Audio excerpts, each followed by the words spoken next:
Lo que estábamos viendo era que procesos aleatorios tenían una particularidad de que dependiendo de la realización que uno esté viendo, por el hecho de ser aleatorio, uno ve distintas cosas. O sea, por ejemplo, estos son procesos donde se genera una variable aleatoria por cada unidad de tiempo. ¿Ya? Por ejemplo, aquí se genera una variable aleatoria entre menos, creo que es menos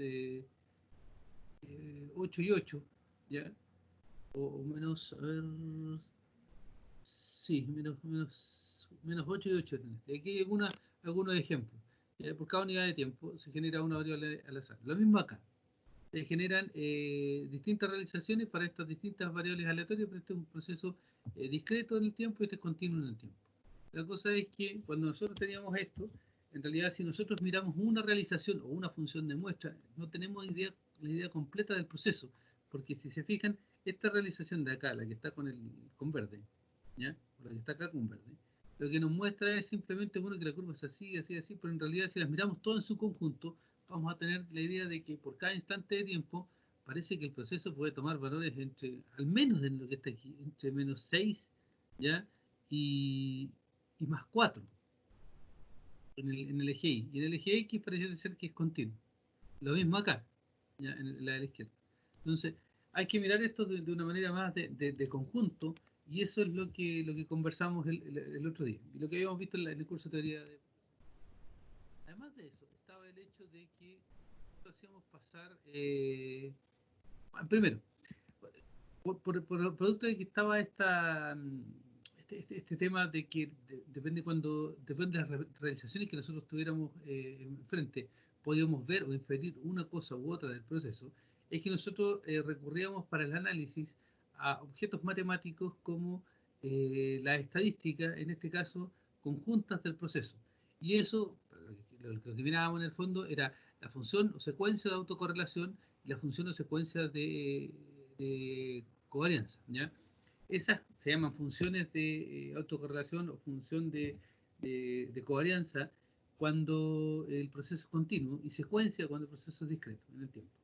Entonces, nosotros mirábamos esas cosas porque en el fondo, si miran la fórmula acá, lo que les dice eso es que yo miro el proceso aleatorio en dos instantes de tiempo distintos, entre 1 y entre 2, como está aquí, y calculo la media de ese proceso en esos dos instantes de tiempo particulares. Y hago esto, repito esto para cualquier instante de tiempo. Y eso me da, de una u otra forma, como es un promedio, una versión más suavizada del proceso. Y obteníamos funciones de autocorrelación, como estas que están aquí. ¿Ya? Estas son secuencias de autocorrelación. Aquí hay una secuencia de autocorrelación de un proceso y una secuencia de autocorrelación de otro proceso. Decíamos que este proceso cuya secuencia de autocorrelación es la que se muestra acá, que tiene en el fondo 5 valores distintos de 0, y para este igual. Este proceso era menos dinámico que este de acá, producto de que la variación en la secuencia de autocorrelación es más suave que en este caso de acá.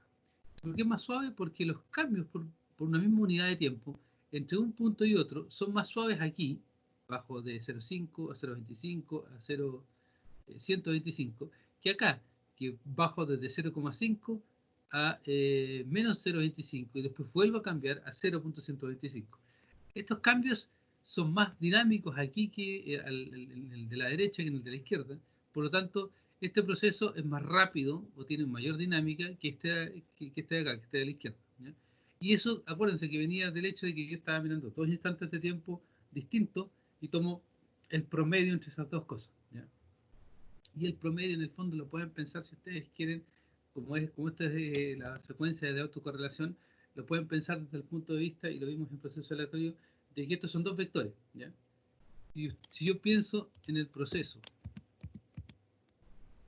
antes de tiempo, ¿ya? Miremos esta fórmula de aquí, ahí. Si yo pienso en el proceso como dos instantes de tiempo, el vector x de t1 y el vector de x de t2, supongo que los vectores están así. El valor esperado de estos dos instantes de tiempo los pueden conceptualizar ustedes como la proyección o el producto punto entre dos vectores. Supongo que los vectores están así, ¿ya? Si los vectores están así, están uno más cerca del otro, no sé si se alcanza a ver bien mis dedos ahí, Ya lo estoy formando como un ángulo. Lo voy a hacer acá con un par de flechas. Supongo que tengan dos instantes de tiempo, uno y otro ahí. Este es el tiempo 1, el de arriba.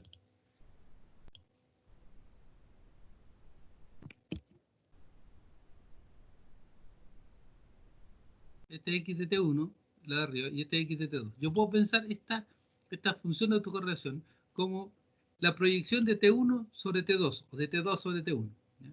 Entonces, si los vectores están así, claramente voy a tener una correlación que va a ser mucho más alta que si están, por ejemplo,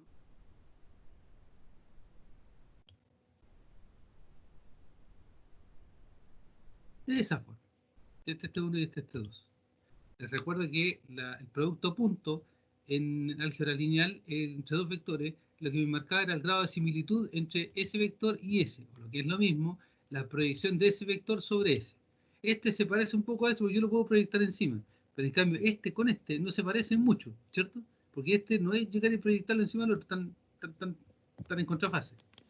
Bueno, eso es lo que pasa, o eso así mismo lo puedo concebir cuando yo analizo esta secuencia de autocorrelación. Y miro el proceso, cuando dice la diferencia es cero, lo miro en un instante de tiempo. Cuando lo miro en menos uno o en más uno, miro el proceso en dos instantes de tiempo, cualquiera, separados por una unidad. ¿Ya? Y en este caso, la correlación o la alineación entre los vectores va más o menos como, perdón, va más o menos como,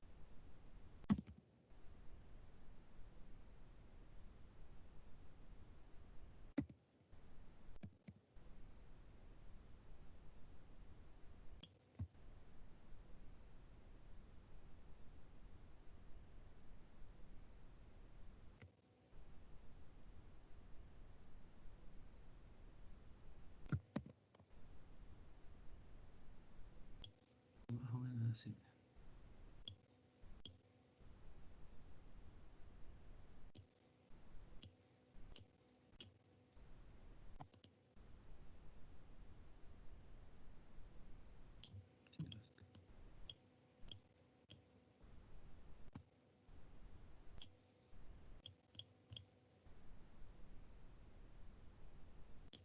En este caso de acá, ahí, para ese instante de tiempo en menos uno, es cuando yo miro los vectores, si los quiero pensar así, o las dos variables aleatorias que yo quiero analizar en dos instantes de tiempo distintos, como la correlación es positiva, ¿ya? Y un número 0,25, quiere decir que los instantes de tiempo son bien parecidos entre sí, una cosa más o menos como esa, donde yo puedo proyectar uno sobre el otro. En cambio, cuando yo miro este caso de acá, entre menos, cuando la autocorrelación da menos 0,125, quiere decir que los vectores están más orientados de esta manera, así y así, que los instantes de tiempo no se parecen mucho. Y el hecho de que no se parezcan mucho en esos dos, cuando la diferencia de tiempo es 1, eso quiere decir que el proceso cambió mucho, ¿ya? Se hizo más dinámico que en el otro caso. Eso es lo que habíamos visto en las secuencias o de las funciones de autocorrelación y esa es la importancia o que, la interpretación que tiene. ¿Ok? Entonces, ¿cómo vemos esto después a la hora de analizar las dinámicas? Lo vemos por un lado con la densidad espectral de potencia, ¿ya? Donde las secuencias de autocorrelación o las funciones de autocorrelación que se parezcan más a un delta, tienen más ancho de banda que las que son más planas, ¿ya? En este caso, esta es más parecida a un delta que esta de acá, que la de abajo. Por lo tanto, su secuencia, su densidad espectral de potencia, la de esta, va a tener que contener eh, frecuencias más altas que la de abajo, ¿ya? Porque esta es más, por el otro cuento que les conté en el proceso aleatorio, por la dualidad tiempo-frecuencia, si es algo es más angosto en el tiempo, resulta ser más ancho en frecuencia y viceversa, ¿ya? Entonces, este es más angosto en el tiempo, por lo tanto es más ancho en frecuencia que este de abajo, que es más ancho en el tiempo y más angosto en frecuencia. ¿Ya? Ahora, tenemos otro ejemplo, que era el caso anterior. Esta que era más suave tiene una representación en frecuencia de esa naturaleza, ¿ya? Donde ocupa frecuencias más bajas, digamos entre menos 0,4 y 0,4, que esta de acá, que ocupa las frecuencias desde menos 0,5 hasta básicamente hasta 0,1. ¿No? Y este es más un paso abajo que ese que es un paso alto. Pero les quiero mostrar esto pero no se asusten, con una simulación.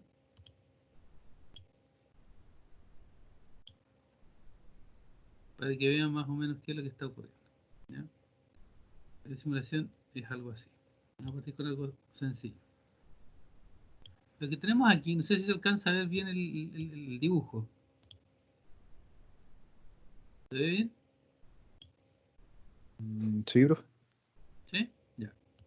Lo que tengo aquí es lo siguiente, fíjense. Aquí tengo una señal seno. ¿Ya? En este caso, la señal es una señal seno de 200 Hz. ¿Ya? Y está muestreada a 10 kHz. ¿Ya? Dice sample time, y el inverso del sample time es el frequency sampling, así que está mucho ahí. Y acá tengo ruido. ¿Ya? Esto es un proceso aleatorio. En este caso es un ruido gaussiano de media 0 y varianza 1. ¿Ya? Y mostrado igual, 10 kilos. ¿Ya? ¿Qué es lo que tenemos aquí? Vamos a ir viendo algunas propiedades de esto. ¿Ya? Aquí.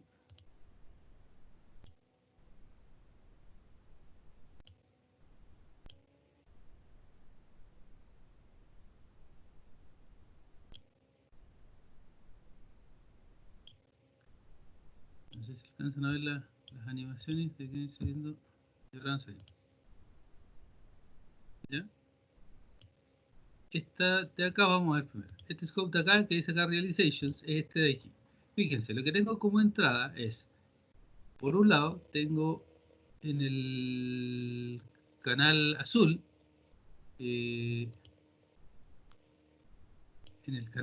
tengo la salida de lo que dice Low Pass Filter, este de acá. ¿Ya? Y aquí, ¿qué es lo que tengo en la salida de low pass Filter? Tengo la señal seno más tengo a la entrada la señal seno más el ruido, ¿ya? Y lo estoy pasando por el filtro pasa abajo y lo estoy tirando acá para mirarlo. Y además tengo la señal sin el ruido. Eso es lo que estoy viendo acá. ¿Se fijan? Acá está en amarillo, la de arriba, que es la señal seno más el ruido gaussiano blanco. Y en azul está la señal filtrada. Ahí donde le elimino el ruido, ¿no? Fíjense lo siguiente. La señal seno con ruido va variando harto en el tiempo. ¿Ya? La otra está más o menos constante, pero varía un poco. Aquí debería empezar a notarse algunas propiedades de los procesos aleatorios. Fíjense lo que voy a hacer. Eliminé ahora el ruido. ¿Ya? Va a pasar solamente la señal determinística directo al scope acá. Y la vamos a pasar además por el filtro pasado abajo. ¿Qué es lo que obtenemos?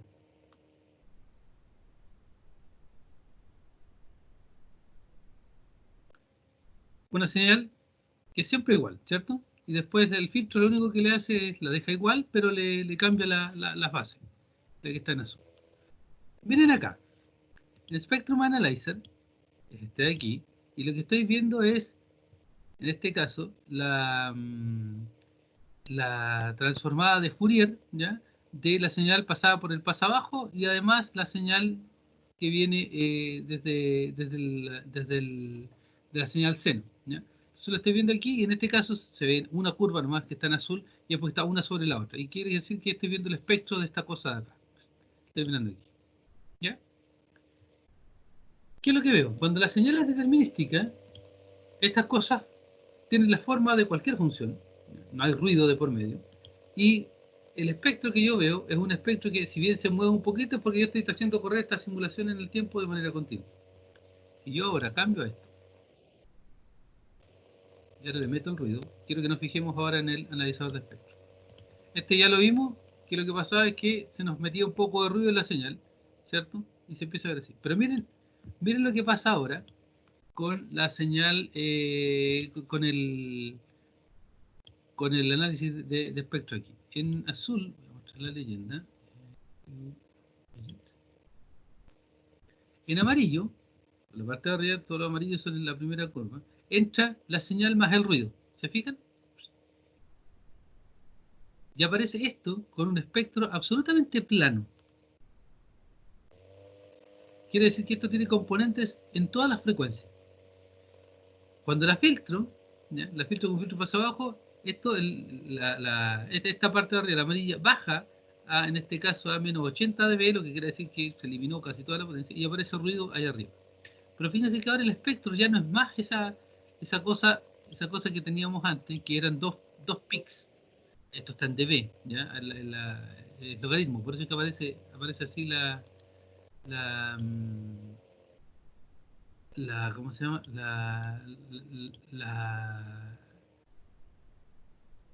El eje Y.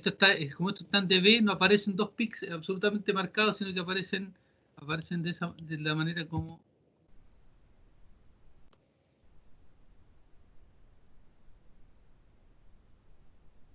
aparecen así. ¿Se fijan? Si esto no estuviera en dB, si fuera en magnitud normal, aparecerían dos pics, ¿ya? Como dos funciones delta. Pero no aparecen porque están en logaritmo, ¿ya? En dB. Entonces, ¿qué es lo que vemos por un lado? Vemos que cuando nosotros tenemos ruido, el espectro de esta cosa va cambiando, ¿ya? Las señales van cambiando en el tiempo, producto de las distintas realizaciones del ruido. En cambio, cuando miro ahora lo que está aquí, la salida de la secuencia de autocorrelación, fíjense lo que pasa en este caso. En amarillo está seno, ¿ya? ¿Qué es seno? Es la señal determinística pasada por la función de autocorrelación y la muestro. Fíjense que me da de nuevo un seno, ¿cierto? Nosotros sabemos que es la señal seno que está. Sabemos que es la señal seno que está aquí, que es la que está en azul. Eh, Perdón, no está mostrada en azul, pero es la señal seno antes de pasarla por el filtro. Está aquí, la tomo de ahí, ya la que está en azul es la que yo pasé por acá y la filtré después. Pero yo la tomo y me da a la salida la secuencia de autocorrelación o la función de autocorrelación me da el mismo seno. ¿Ya? Estoy promediando una señal que es determinística, así que me va a dar la misma señal. En azul está el ruido, ¿ya? Más en la segunda, ¿ya? Está aquí, está la autocorrelación solamente del ruido. Y se fijan que es una señal que va variando en el tiempo. Y yo no sé si se acuerdan cuál era la secuencia de autocorrelación del ruido blanco, del ruido blanco gaussiano. No sé si se acuerdan que era un delta. En este caso es un delta que va apareciendo en cada instante de tiempo porque nosotros estamos regenerando esto a cada rato. Y me aparece esta secuencia en azul de acá. Y después en naranjo, lo que está entrando en naranjo es esto de acá, ¿ya? Que es el seno más el ruido. Y a eso lo voy. A esto no le saqué la secuencia de autocorrelación. Lo voy a sacar al tiro. Ahí no se enrolla.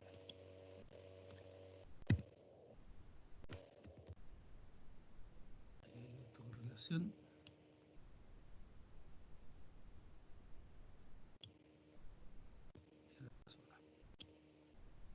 Y ahora sí. Pero eso no se ve bien.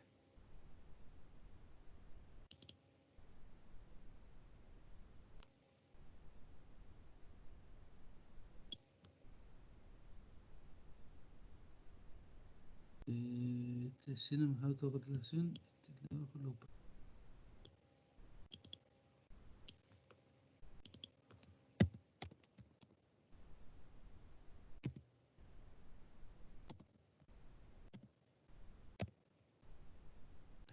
Y voy a me salga la etiqueta ahí. Aquí entonces le tomo la función de autocorrelación a el seno más el ruido. Fíjense en este caso, y lo voy a pausar para que se vea mejor. No se ve mejor.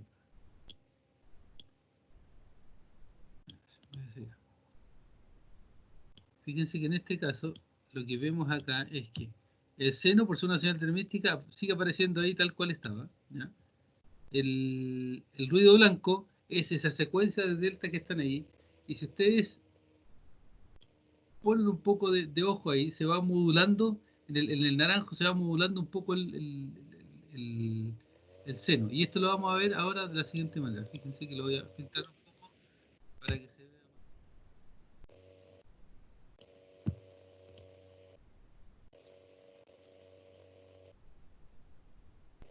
¿Se fijan? Ahora el naranjo, ahí aparece en naranjo, ahí aparece en naranjo el seno, ¿ya? Porque lo filtré un poquito. Y eso es porque la secuencia de autocorrelación en este caso es capaz de capturarme la parte determinística de la señal. ¿Ya? Entonces, lo que le estoy tratando de mostrar aquí con esto es que cuando uno está en presencia de un proceso aleatorio, en este caso lo que estoy simulando es una señal seno cualquiera que está pasando por un canal con ruido aditivo. Eso es lo que estoy mostrando aquí. ¿Ya? Esta señal se distorsiona y aparece esa señal de ahí. ¿Ya? Se distorsiona y sus muestras van a cambiar en el tiempo de manera dinámica y al azar, dependiendo de la distribución del ruido que le ponga y dependiendo también de la potencia del ruido que le ponga. Por ejemplo, si esta hora la cambio, que cambio la varianza, a 0.0,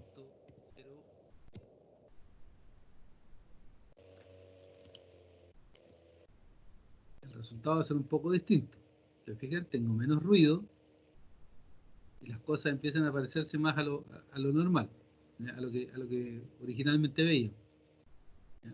Pero de todas maneras, el efecto de algo aleatorio hace que cuando yo lo mire, si yo miro estas señales en el tiempo, claro, en este caso puedo ver bien qué es lo que está pasando y que hay una señal seno con ruido, pero si la potencia del ruido es lo suficientemente alta, yo no voy a ver eso. Y voy a tener que tomar estas cosas y pasarlas por sistemas lineales por un lado, y pasarlas por algún tipo de análisis como la FFT, pero ese análisis va a tener que ser visto de una manera distinta y no puede ser visto directamente desde las secuencias o las realizaciones de los procesos, sino que tiene que ser visto a través de la función de autocorrelación. ¿Ya? Que eso es lo que voy a cambiar ahora, para que se den cuenta. La potencia del ruido que teníamos varianza unitaria. ¿Ya? Y ahora voy a tomar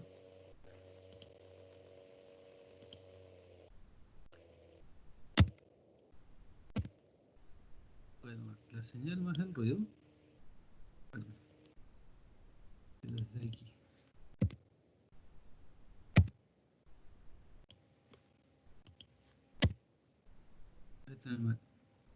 Ahí y ahí. ¿Ya?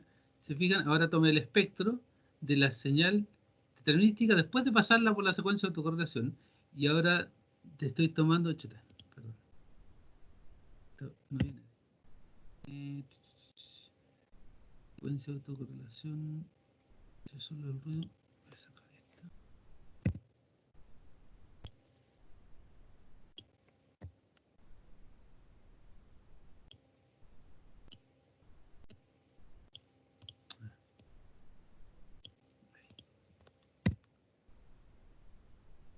esta. Aquí está. Entonces, ahora tomo, se fija, la señal más el ruido. Le tomo su función de autocorrelación y ahora le veo el espectro, para que lo que sale. Y ahora estoy tomando la otra, la función de autocorrelación de la señal determinística. Fíjense ahora que no se conectó ni nada. Miren el espectro. Fíjense, tomo aquí la secuencia de autocorrelación, tomo en amarillo me aparece la señal. ¿Se fijan? Tomo la autocorrelación del seno y me aparece el mismo espectro que antes. Y para la secuencia de autocorrelación de acá, ¿ya? Que es la de la señal más el ruido, y ahora esta la meto al ¿cómo se llama? Al analizador de espectro, ¿ya? Y lo que veo es, como tiene ruido, veo la potencia del ruido, pero además, no voy a, está aquí,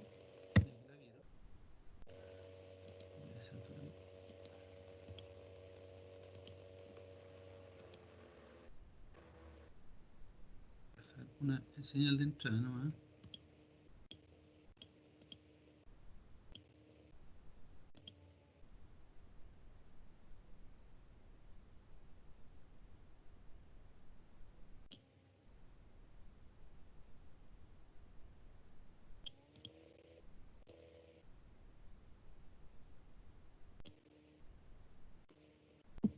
¿Ya? Y si se fijan, aquí me aparece no solamente el pic asociado al, o sea, no solamente me aparecen los componentes asociados al ruido blanco, que son todos los de acá, sino que también me aparece, y se ve aquí cerca de los 200, ¿ya? Me empiezan a aparecer los pics asociados al, a la señal seno, ¿ya? Esto lo voy a ver con más claridad si hacemos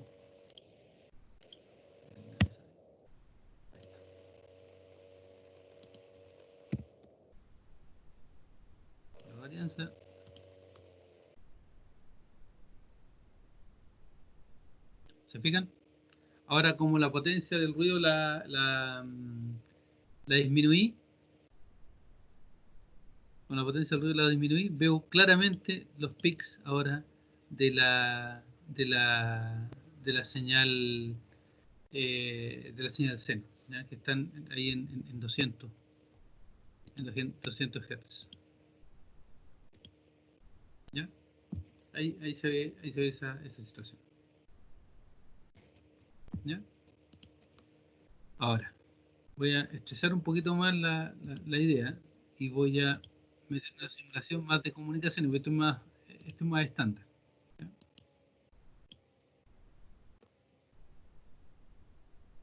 Veremos ahora esto. Yo puedo tener, ahora, no sé si se alcanza a ver bien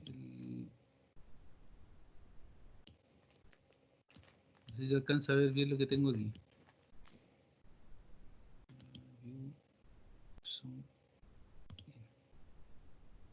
Tengo una fuente, en este caso una fuente binaria Bernoulli, tengo modulación, en este caso de banda base, que es PSK, que nos vamos a ver después, no se preocupen. Y después tengo analizadores de espectro, tengo filtros y todo el cuento. Y tengo el tema de las constelaciones ahí asociado. Y ahí tengo el canal con ruido aditivo. Esto es más o menos lo mismo que vimos anteriormente. Ahora saqué la señal seno. Y lo que vamos a ver es lo siguiente. Esto es más o menos un sistema de comunicaciones donde los datos están pasando por el canal. ¿Ya? Vamos a ver un poquito más adelante que cuando yo tengo una fuente binaria, ¿ya? Esa fuente binaria la puedo representar, el 0 y el 1, la puedo representar lo que se llaman mapas de constelaciones. ¿Ya?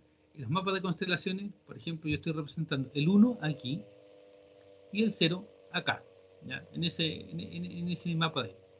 Cuando yo tomo ese 1 y ese 0, lo envío hacia acá y lo modulo, tengo una señal que es la que yo envío al medio físico. Y esa señal que voy al medio físico después la hago pasar por un canal de comunicaciones, y este como es canal de comunicaciones que me agrega un ruido gaussiano blanco y aditivo, hace que los símbolos, en este caso, un 1 que está ahí, producto del ruido aditivo, se empiece a correr de aquí y se dispersa un poco. Y eso es lo que estamos viendo. Producto del ruido aditivo, el símbolo se está moviendo alrededor del punto donde debería estar. ¿Ya? Y eso es lo que está pasando. Por eso aparece ese punto, esa mosca ahí dando vuelta alrededor de la cruz. ¿Ya? ¿Qué es lo que estoy haciendo aquí? Estoy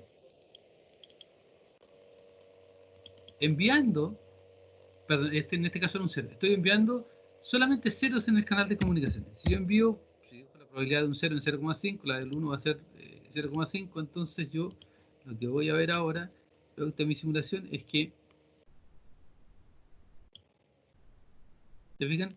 Estoy enviando, aquí en este era un 0, un 1, un 0, 1, va pasando aquí y los datos, dependiendo de lo que haga el ruido aditivo, se van moviendo más o menos alrededor de esa cosa de ahí.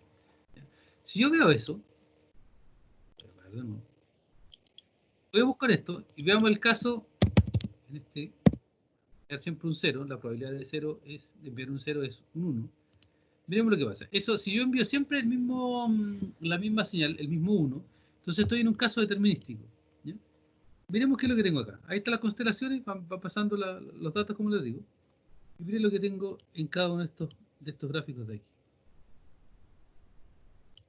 ¿Ya? Aquí tengo el espectro. Fíjense el espectro. El espectro es una cosa de esta naturaleza, ya porque no se en banda base. La estoy enviando, pero el espectro es una cuestión fija, porque yo estoy enviando algo que es determinístico. Sin embargo, este de acá, el BPSK plus Noise Spectrum, que es este gráfico de aquí, fíjense lo que le pasa al espectro ahora, que era esta cosa de aquí, cuando yo la hago pasar por un canal con ruido. Empieza a variar inmediatamente. ¿Se fijan? Esto está estático y esto cambia a algo absolutamente dinámico, producto del ruido que tengo. ¿Ya? Si por otra parte yo me empiezo a mirar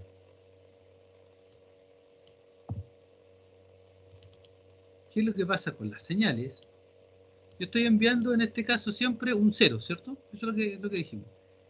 Si yo miro esto de aquí, este scope de acá, este de aquí, el de arriba, lo que tengo es que esta señal se vino, no pasó por el canal, la filtré un poco para hacer un juego, ¿ya? Y ahora la paso directamente a este scope. Se fija que no le hizo nada, quedó tal cual la señal que nosotros estábamos enviando, ¿ya? O si quieren, la puedo tomar.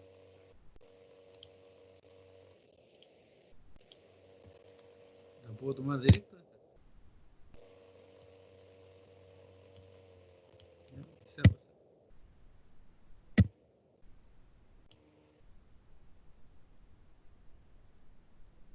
¿Ya? Se fijan, no le hizo nada. Quedó exactamente igual la misma señal. ¿Ya? Porque estamos transmitiendo un cero en este caso. ¿Ya? Quedó exactamente igual. Bueno.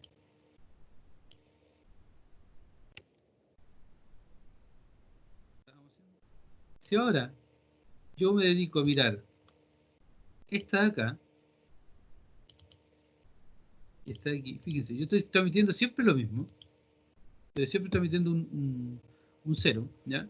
Fíjense lo que está pasando con la señal. Primero, me aparece una cuestión en azul que no estaba ahí es en serio y aquí estaba en 0,5. Me aparece esta cosa acá porque vamos a ver que el canal de comunicaciones es complejo. Me aparece una componente en fase y otra en cuadratura. Pero yo estoy transmitiendo eso y miren lo que aparece en el canal, ¿ya? A la salida del canal. El uno se me empezó a subir, a bajar, empezaron a pasar de cosas raras. Y además apareció que ese nivel de cero que tenía, también le pasó lo mismo, ¿ya? Eso es lo que pasa con una señal cuando se ve enfrentada o afectada por ruido. Cambia de manera aleatoria y cambia en el tiempo producto de estas cosas. Entonces, si yo quiero hacer un análisis, no es llegar y hacerlo tomando cada una de estas realizaciones. ¿Se fijan? Si yo quiero analizar esta señal, no puedo llegar y confiarme en que voy a analizar cuando analizar una muestra de la señal que tengo, yo tengo toda la visión completa del proceso que hay detrás. Necesito tomar estadística y ese tomar estadística es usar la función de autocorrelación, ¿ya? Y hacer los cálculos, después recién ahí pasar por el análisis de espectro, de lo que sea, ¿ya? Esa es como la idea de todo lo que hemos visto y juntar los temas de proceso aleatorio con los ejemplos del sistema de comunicación, ¿ya? Yo no sé si, yo no sé si fue muy, me avancé mucho con esto, pero mi idea es, no me interesa la parte de las modulaciones, no me interesa la parte de la banda base, me interesa que tengan claro y que sepan entender de que al momento que nos enfrentamos con un ruido, el ruido me va a cambiar las cosas y no me las va a cambiar de la misma manera todo el tiempo, las va a ir cambiando al azar todo el rato. Entonces yo no puedo llegar y tomar una medición y usarla, tengo que tomar un conjunto de mediciones promediales y recién de ahí puedo empezar a sacar conclusiones, ¿ya? Ese es todo el asunto que hay que tener en cuenta acá en los, en los efectos de comunicación, ¿ya? No sé si hay alguna consulta con respecto a esto.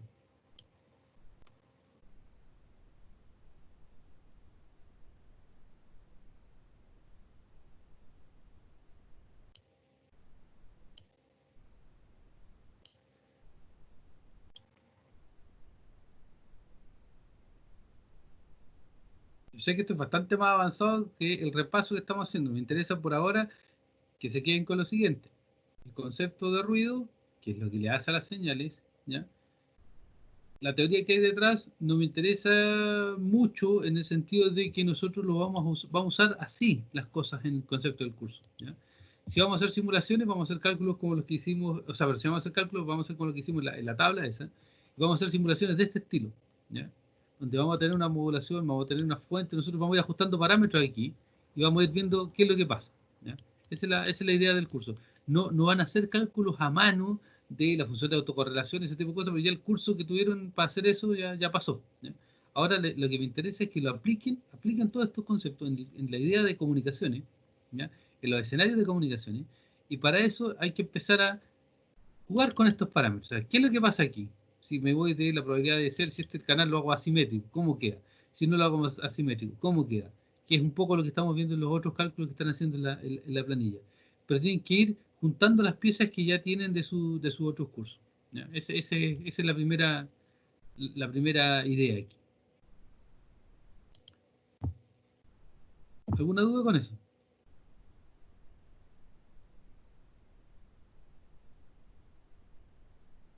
No, no, yo no, no.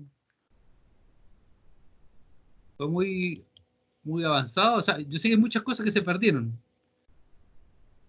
¿ya? El concepto de constelación y todo eso no lo hemos visto, lo vamos a ver ligerito, bien ligerito.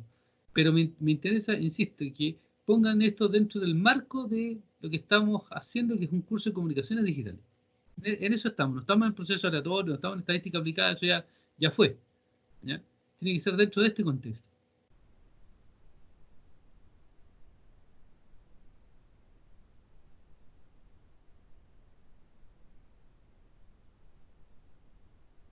¿Ya?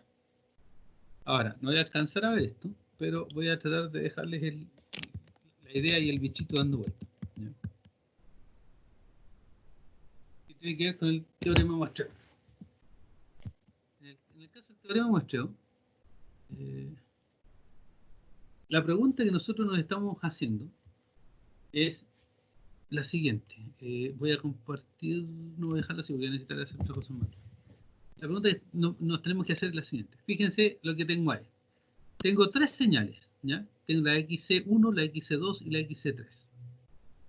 El teorema de muestreo, yo no sé si lo vieron en el curso de comunicaciones con Luis o si lo vieron en el curso de señales y sistemas con Sebastián. ¿Vieron algo del teorema de muestreo? Lo formulamos nomás, pero no lo ¿Qué ocupamos hicieron tanto. todos? Lo mostró nomás. ¿Qué es lo que era? El Ya, ¿lo concepto, vieron digamos. con Sebastián o con Luis? Luis. Con Luis, ya, porque es comunicaciones análogas, así que no venía mucho más. Y en señales y sistemas no se ve, ¿cierto? No, igual lo mencionó nomás, pero Ya. no lo vi. Sí, lo que pasa es que haciendo este curso me di cuenta que hay algunas cosas que están fuera de orden en la carrera. ¿Ya? El procesamiento de señales, por ejemplo, viene después de esto, y ahí vemos en detalle el teorema muestreo. ¿Ya? Y vamos a ver esto de una manera súper conceptual. Y que es la siguiente. Miren, nosotros estamos en un curso que se llama Comunicaciones Digitales. ¿Ya? La idea es tomar datos digitales y transmitirlos. Para eso, las señales análogas tengo que primero digitalizarlas, ¿cierto? Ustedes vieron el sistema digitales, cómo se hacía más o menos eso, pero no vieron el teorema muestreo. Entonces, la pregunta natural de aquí que surge es la siguiente. A ver, ya, yo tengo una señal análoga. Yo voy a tomar muestras en ciertos instantes de tiempo. Eso es lo que, más o menos, la idea que deberían tener del teorema muestreo. Esa idea la tienen, ¿cierto? Ujú. Si yo tengo que tomar muestras discretas de una cuestión que es un continuum, entonces surge la pregunta natural que es la siguiente. Chuta, ¿cuánto es, cada cuánto tiempo tengo que tomar las muestras con tal de no perder la resolución de los datos? ¿Ya? Por ejemplo, en el caso que tengo ahí, hay tres curvas distintas. XC1, que está en una línea segmentada bien juntita, XC2, que está continua, y XC3. ¿Ya?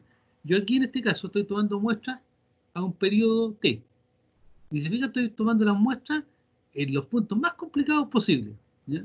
Porque yo tomo esas muestras y no sé cuál de las tres curvas, si yo me quedo con las puras muestras, no sé cuál de las tres curvas es la que, la que yo mostré originalmente, ¿no? Si yo me quedo con ese punto, con ese punto, con ese punto, con ese punto, con ese punto, con ese punto de ahí, yo lo que tengo claro al mirar la verdad son esas tres señales que hay, es que, chuta, esas muestras que yo tomé son muestras válidas para las tres curvas.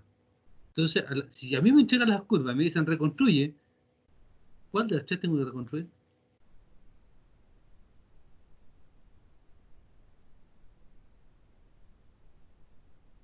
¿Se fijan el problema? Sí, sí, no se sabe. No se sabe. Ya, entonces ahí empieza el primer enredo que hay con el teorema muestreo. El teorema muestreo se los mencionaba y todo el cuento. Dice, mire, si usted sigue una regla que yo le voy a dar, entonces usted toma muestra y puede reconstruir de manera perfecta la señal análoga que usted muestró. Y ahí viene de nuevo la parte que no es intuitiva. Dice, a ver, paremos la pelota un poquito. Si usted me dice que esta señal, cualquiera de estas tres, yo la muestreo lo suficientemente fina, ¿ya? Después puedo reconstruir la misma señal original que tenía sin error, no me la compro. Porque yo en el fondo le estoy haciendo hoyito a la señal, ¿cierto? Y estoy botando pedazos. ¿Cómo va a ser posible de que yo la reconstruya sin errores después? Bueno, hay una letra chica aquí que no me están diciendo. No sé si le hace clic esa parte.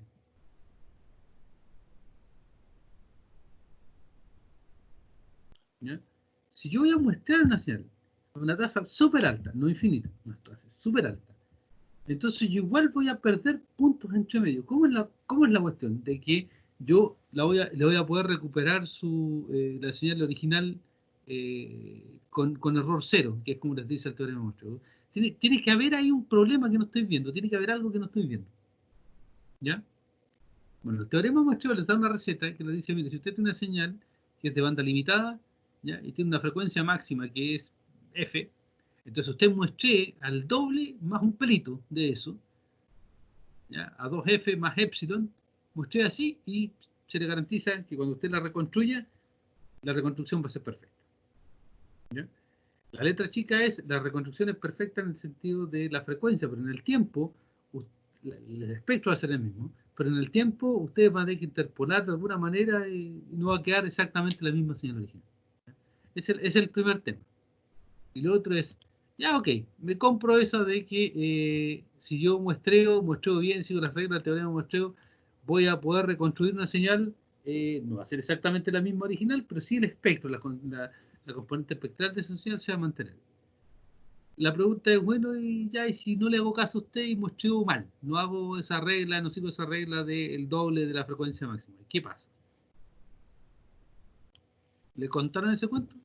Porque una cosa es seguir la regla, comprarse el cuento comprarse la idea de que el teorema de muestreo funciona y puedan tener unas dudas, pero la otra pregunta que surge de manera natural también es, bueno, ¿y qué pasa? ¿Cuál es el atado si yo no sigo el teorema de muestreo? ¿Cuál es el problema que hay ahí?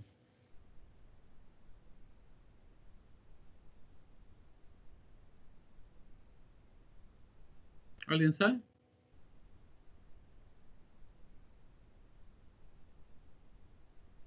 Ahí es cuando se produce el aliasing. ¿Y qué es la alianza? No se solapan dos anchos de banda, o sea, dos frecuencias.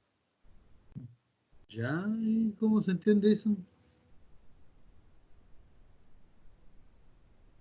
¿Qué es un alias? Profesor, De ¿no? manera Cuando coloquial, ¿qué es un alias? ponen dos señales, No, en lenguaje coloquial, el alias de una persona, por ejemplo. Un apodo. Un apodo, ¿cierto? Es como otro nombre. Si esta cuestión se llama alias Inter, no tendrá algo que ver con, no hay algo ahí que me dé, o sea, si le dieron un nombre, mejor que sea un nombre decente, que me ayude a recordar el concepto que estamos viendo, si no, fueron medio mala onda a la hora de ponerle el nombre a esta cuestión. ¿Cómo interpreto el aliasing de una manera más simple que la que Felipe me está diciendo? Que se traslapan los espectros. La verdad es que no sé qué quiere decir con eso. Si me pongo mala onda, ¿no? Entonces que se empieza a parecer a otra función. Por ahí sí. Se fijan que ahí surge de manera natural el concepto de sobrenombre, ¿cierto? Mírenlo ahí. Tengo dos señales, ¿ya?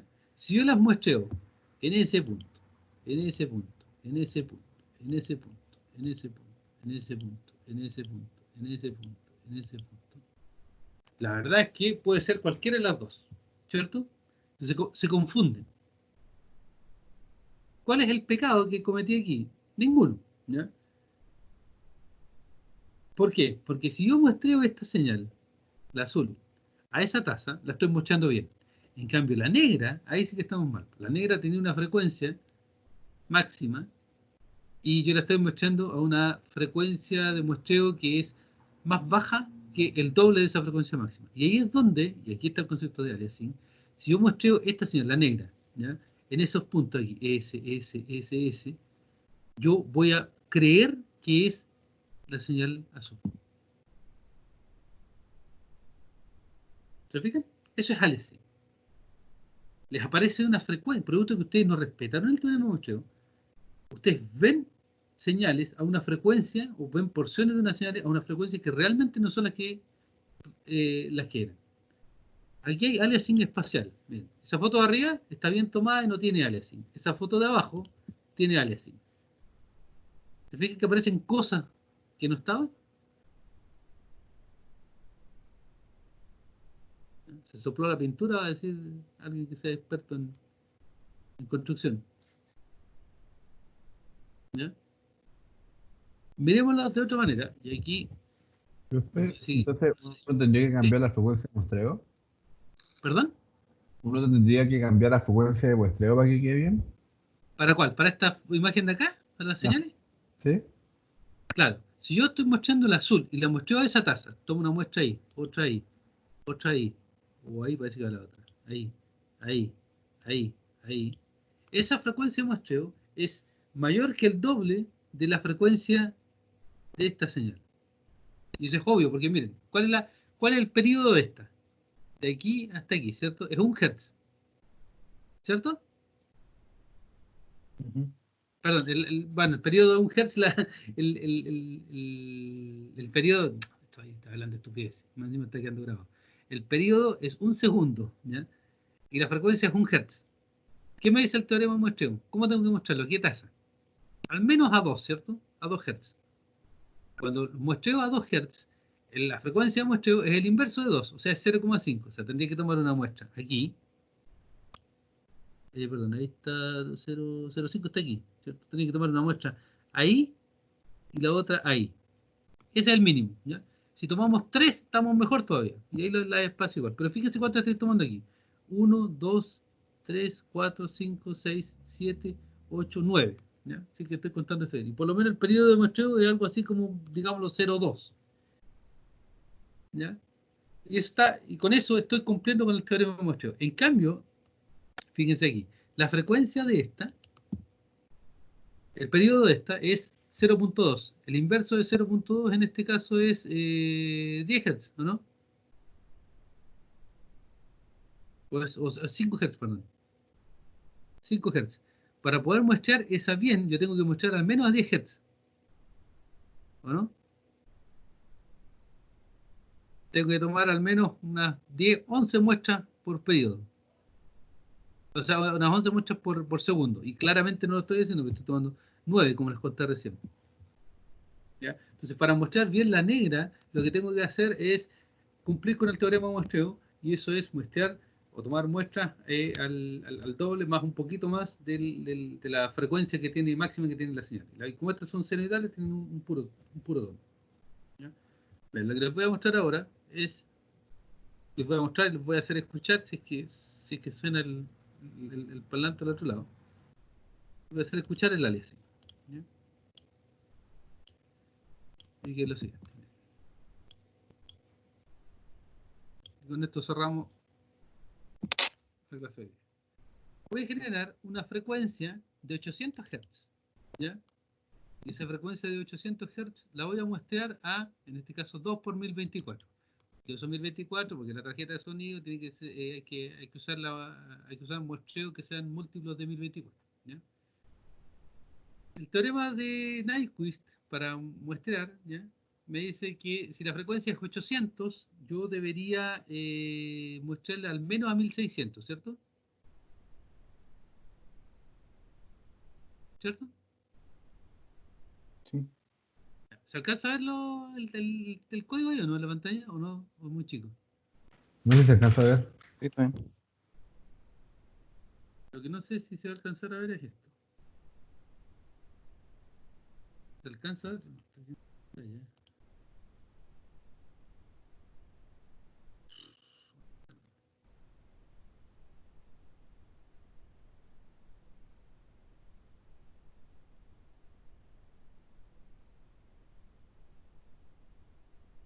¿Se alcanza a ver esto? Sí.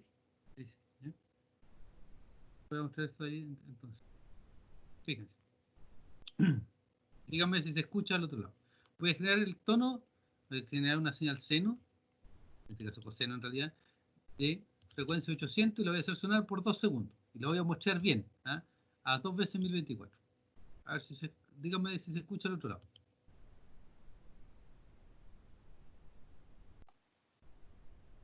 No. ¿Se escucha? No se escucha nada. Se demoró un poco en salir, pero...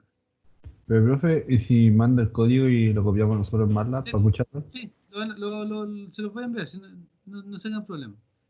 Eh, déjeme ver una cosa aquí.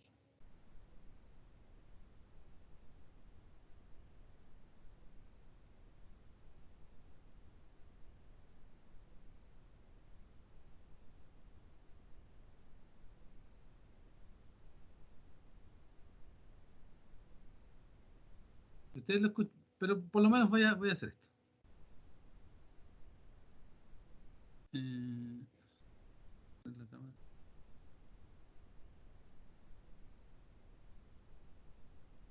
Lo que tengo aquí, lo que tengo aquí es en el teléfono hay un programa que se llama, ¿cómo se llama? Spectral Analyzer, no sé, pero un analizador de espectro de audio, ¿ya? No sé si se alcanza a ver bien ahí. Voy a echar a correr el código y voy a pararlo cuando esté sonando el pito para que vean en cuánto es la frecuencia que mide esto.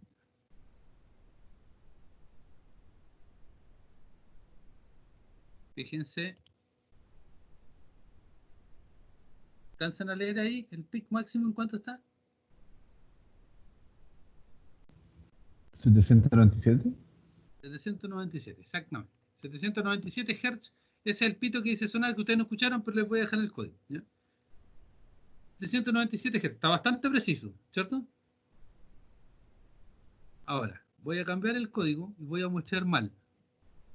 Voy a mostrar a 1024, ¿ya? Voy a mostrar a 1024 y voy a hacer sonar esto.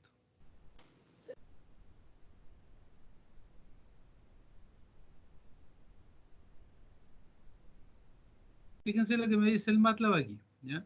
El MATLAB me dice, error de muestreo, porque no cumplí el teorema de muestreo de acuerdo al código que está ahí. La frecuencia aparente a la que ustedes en realidad escucharon esto es 224 Hz. Y dice el analizador de espectro acá.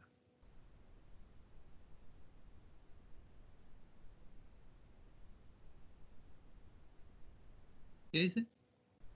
223. 223.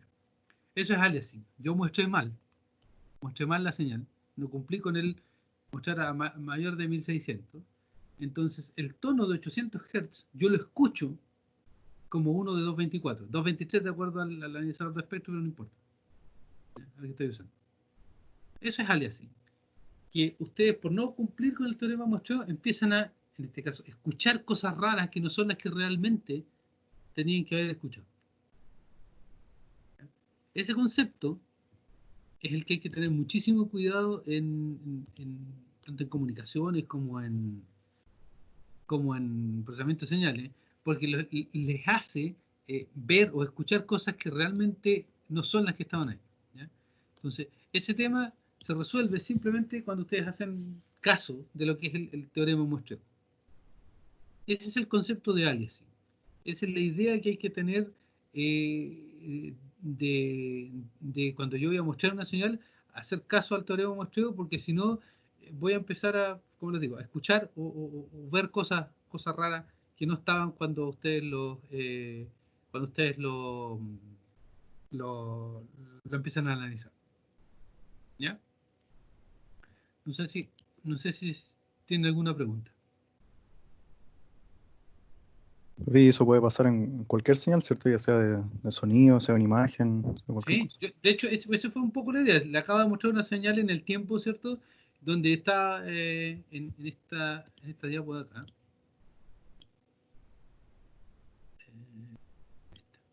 Aquí hay aliasing en el tiempo en una señal pura que es un seno y coseno, ¿cierto? Mostré mal la negra y me aparece como la azul. Aquí hay aliasing en el espacio.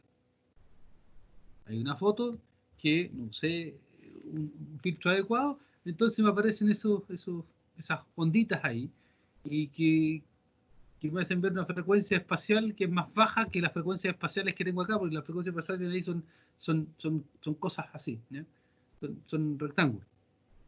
Lo que escuchamos, o sea, hicimos sonar un tono de 800 Hz, producto de Bosch-Norman, como uno de 224. ¿Ya? Ahí lo escuchamos. Y en las películas le ha pasado un montón de veces que ven que, por ejemplo, hay un helicóptero, la rueda de un auto, que gira más lento, ¿cierto? No sé si se han fijado en eso, ese es el clásico ejemplo de aliasing. Una rueda que gira más lento, o incluso que gira para el otro lado. ¿Ya? Estos son ejemplos de aliasing. Esto les va a pasar mientras no cumplan con el concepto de muestreo, que es digitalizar de manera correcta una señal, les va a aparecer y los va a perseguir el resto de su vida. ¿Y ¿Ya? puede tener que ver con eso que haya un error? ¿O no? En la detección al otro lado. ¿Un error en qué? En la detección al otro lado, por ejemplo, que se haya digitalizado mal la señal. Se haya muestrado mal. O sea, claramente puede haber un error, pero es que va mucho más allá de eso. ¿Ya? El aliasing es, por ejemplo, yo te digo la palabra can. ¿Tú cómo interpretas la palabra can? ¿Qué es lo que Como te quiero una. decir? O sea, depende, si está en inglés o en español. Ya, se supone que tenemos que ponernos de acuerdo, ¿cierto? Y ponernos de acuerdo es seguir el teorema de muestreo. Si no nos pusimos de acuerdo, entonces con el can, Ya. alguien podría interpretarlo como un perro, pero tú lo interpretaste como que chuta, ¿y me estará hablando en inglés? ¿Y esto quiere decir otra cosa? No, o sea, cuando establecemos el teorema de muestreo, establecemos un protocolo de operación, ¿ya? Entonces eso significa que si yo veo una señal, yo asumo que la persona que me la entregó hizo la pega bien. Entonces, si alguien no siguió nuestro protocolo, que era hacer el teorema de muestreo, y me muestreó esta azul, perdón, la negra, y me la muestreó y me la entregó, me entregó los puntos, yo voy a tomar esos datos, me decir, la muestré a tantos hertz. Ok, entonces como la muestré a tantos hertz, no puede haber nada en frecuencia más allá de la mitad de eso. Porque si lo muestreo a 1000 hertz, entonces yo la máxima frecuencia que puedo observar es 500 hertz. Entonces cuando me entreguen estos puntos azules, yo lo que voy a reconstruir va a ser la curva en azul. Cuando me entreguen esos puntos de ahí, no voy a reconstruir la curva en negro. Entonces no es un error, ¿ya? Es una falla, no es un error en el canal. El canal puede que haya sido perfecto, puede tener un problema en la detección igual, pero es un problema en el protocolo de comunicación que usamos. ¿Ya? Que en este caso es respetar el teorema de muestreo. Ok. ¿Ya? Lo mismo pasa, por ejemplo, con las radios piratas. Las radios piratas, las radios FM, AM, las radios piratas. El protocolo es, mire, si yo quiero usar una frecuencia para transmitir mi radio, tengo que pedirle permiso a la Subtel. Si no lo hago, soy una radio pirata. Ya, pues, ese de nuevo, tú puedes empezar a escuchar cosas raras o ver cosas raras, y es porque no estáis siguiendo el protocolo de comunicación que nosotros tenemos asociado, pero eso no quiere decir que hay un error en el canal. Si tú lo miras o lo interpretas, o sea, en la radio esa de la que estoy hablando, hablan en un idioma que para nosotros no es entendible, lo vamos a interpretar como ruido, pero es un problema de interpretación. Pero el tema es que no se siguió el protocolo para poder operar y comunicarse de manera adecuada. Acá es lo mismo. Si tú no respetas el teorema de muestreo, no estás siguiendo el protocolo de comunicación, entonces tú vas a inducir errores de interpretación en la gente, no errores de canal. ¿Ya? Ese es el problema.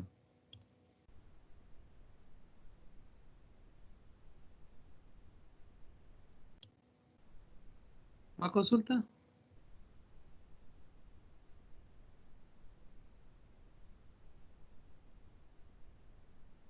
¿No?